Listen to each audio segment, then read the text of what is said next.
সূরা বাকারা। বিসমিল্লাহির রহমানির রহিম। রহমান রহিম আল্লাহ তাআলার নামে শুরু করছি।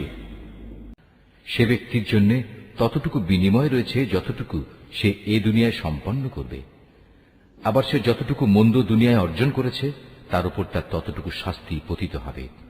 অতএব হে মোমেন ব্যক্তিরা, তোমরা এই বলে দোয়া করো, হে আমাদের মালিক, যদি আমরা কিছু ভুলে যাই, কোথাও যদি আমরা কোনো ভুল করে বসি, তার জন্য তুমি আমাদের পাকড়াও করো না। হে আমাদের মালিক, আমাদের পূর্ববর্তী জাতিদের উপর যে ধরনের বোঝা তুমি চাপিয়েছিলে তা আমাদের উপর চাপিও না। হে আমাদের মালিক, যে বোঝা বইবার সামর্থ্য আমাদের নেই তা তুমি আমাদের উপর চাপিয়ে দিও না। তুমি আমাদের উপর মেহেরবানি করো, তুমি আমাদের মাফ করে দাও, আমাদের উপর তুমি দয়া করো। তুমি আমাদের একমাত্র আশ্রয়দাতা বন্ধু। অতএব কাফেরদের মোকাবেলায় তুমি আমাদের সাহায্য করো।